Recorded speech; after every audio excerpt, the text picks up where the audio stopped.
पत्नी का भूत। एक आदमी की पत्नी अचानक से बहुत बीमार पड़ गई। मरने से पहले उसने अपने पति से कहा, मैं तुम्हें बहुत प्यार करती हूँ, तुम्हें छोड़कर नहीं जाना चाहती। मैं नहीं चाहती कि मेरे जाने के बाद तुम मुझे भुला दो और किसी दूसरी औरत से शादी करो। वादा करो कि मेरे मरने के बाद तुम किसी और से प्यार नहीं करोगे, वरना मेरी आत्मा तुम्हें चैन से जीने नहीं देगी। और इतना कहकर वो चल बसी। उसके जाने के कुछ महीनों तक उस आदमी ने किसी दूसरी औरत की तरफ देखा तक नहीं, पर एक दिन उसकी मुलाकात एक ऐसी लड़की से हुई जिसे वह चाहने लगा। बात बढ़ते बढ़ते शादी तक आ गई और उनकी शादी हो गई। शादी के ठीक बाद आदमी को लगा कि कोई उससे कुछ कह रहा है। मुड़कर देखा तो वो उसकी पहली पत्नी की आत्मा थी। आत्मा बोली, तुमने अपना वादा तोड़ा है, अब मैं हर रोज तुम्हें परेशान करने आऊंगी। और इतना कहकर वो गायब हो गई। आदमी घबरा गया, उसे रात भर नींद नहीं आई।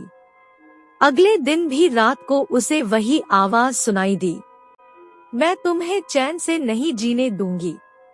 मैं जानती हूँ कि आज तुमने अपनी नई पत्नी से क्या क्या बातें की। और उसने आदमी को हर एक बात बता दी। आदमी डर कर कांपने लगा। अगले दिन वह शहर से बहुत दूर एक ज़ेन मास्टर के पास गया और सारी बात बता दी। मास्टर बोले, ये प्रेत बहुत चालाक है। बिल्कुल है, तभी तो मेरी एक एक बात उसे पता होती है। आदमी घबराते हुए बोला।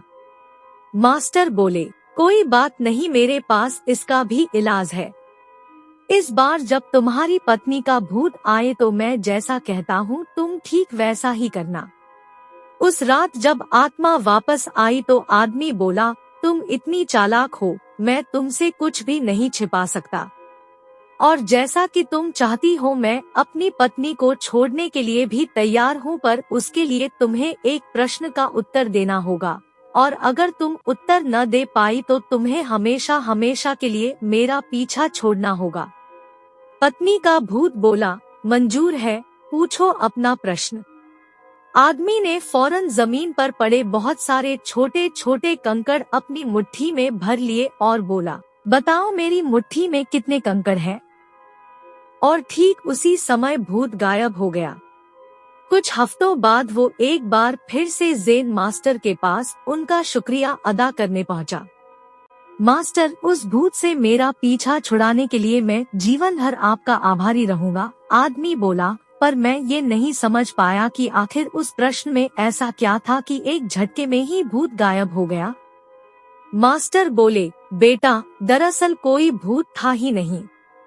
मतलब? आदमी आश्चर्य से बोला, हाँ, कोई भूत था ही नहीं। दरअसल दूसरी शादी करने की वजह से तुम्हें एक अपराध बोध महसूस हो रहा था और उसी वजह से तुम्हारा दिमाग एक भ्रम की स्थिति पैदा कर तुम्हें भूत का अनुभव करा रहा था, मास्टर ने समझाया।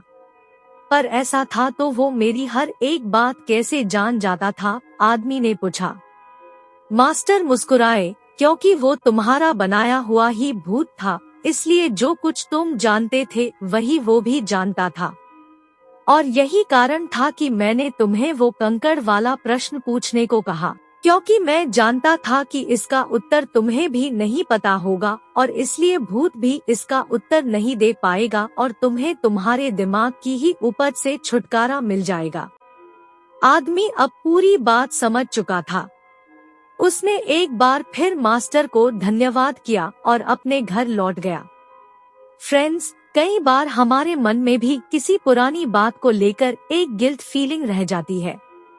कहानी में भूत का आना उसी तरह की फीलिंग का एक एक्सट्रीम फॉर्म है, पर अधिकतर मामलों में हम किसी पुरानी घटना को याद कर अफसोस करते हैं और कभी कभार खुद पर क्रोधित भी हो जाते हैं।